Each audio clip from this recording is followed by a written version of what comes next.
আমি বলি তোমার সাথে হঠাৎ দেখা হয়েছে বন্ধুর হিসাবে বাড়িতে আসছি 30-35 বছর পর তোমার আমার দেখা হয়েছে, আমার প্রাণটা ভরে গেছে, তোমারও নিশ্চয়ই প্রাণটা ভরে গেছে। তোমার আমি দাওয়াত দিই, তুমি তো দাওয়াত দেওয়া করছো মনে করছো। আমি ঈদের রাত্রে এনতে চলে গিয়ে মালয়েশিয়া চলে যাবো ঘুরতে, ঈদের পরের দিনই না, মানে ঈদের রাত্রে বেরিয়ে যাবো। তোমার দাওয়াত ঈদের আগে দিন মনে পরে দেবো দেখো। আমি তো 3 তারিখে যাচ্ছি। 3 তারিখ তুমি ঈদের পরে যাচ্ছ না? ঈদের পরের দিন আমার বাবা না, তাহলে আর দেখা হবে না। তাহলে ঈদের আগে দাওয়াত দিতে হবে। হ্যাঁ ঈদের আগে দাওয়াত খাও। ঈদের আগে দাওয়াত খাওয়া লাগতো না, আগে আবার আসে এরা। হ্যাঁ সময় লাগে আবার আসতাম না। মানে আমি বন্ধুরা দাওয়াত দিই আর কি। আপনারা যারা ভিডিও দেখছেন আমরা কিন্তু খুব পুরোনো বন্ধু, একসাথে স্কুলে পড়ছি।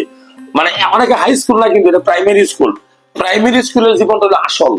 মানে এইটা একদম পারলো তখন এরকম ছোট ছিলাম, রুম দাঁড়াই গেছে দেখো। হ্যাঁ মানে এই সময়ের বন্ধুত্ব আর এই বড় হওয়ার বন্ধুত্ব কিন্তু এক না। টাকা পয়সা হওয়ার পরে বন্ধু হয় না এই বন্ধুটা, কিন্তু আমি আরো এমন বন্ধু যখন ক্লাস 1 এ পড়ছি, 2 এ পড়ছি, 3 এ পড়ছি, 4 এ পড়ছি, 5 এ পড়ছি, এই বন্ধু 5 পর্যন্ত শেষ। তো 5 পর্যন্ত যে বন্ধুত্বটা এখনো ঠিকই আছে, এটা অরিজিনাল। তো আপনারা কিন্তু অনেকে বুঝবেন না এই কথাটা, যে আপনি হাই স্কুলে পড়ছেন তখন আপনি বড় হয়েছেন, বুদ্ধি হয়েছে, কিন্তু আমরা কোন সময় পড়ছি, মাছ ধরছি, হাডুডু খেলছি, তখন বল বানাইতাম তোলা দিয়া, ঠিক কিনা? তো যাই হোক, আপনার বন্ধুর জন্য দোয়া করবেন। তুমি আমার দাওয়াত নাও, কবে দাওয়াত খাবে দেখো।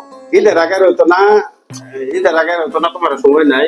ঈদের আগে হবেই না, কারণ আমি আবার যদি লেট করে যেতাম তুমি আবার মানুষ। আমি কিন্তু আর বাংলাদেশ সবসময় থাকি। হ্যাঁ আমি যেহেতু চাকরি ছেড়ে দিয়েছি, ঘোরাফেরা করি, আসতো না। তারপর ঈদের আগে দাওয়াত নাও। বাজারে দাওয়াত নেই, বাজারে দাওয়াত।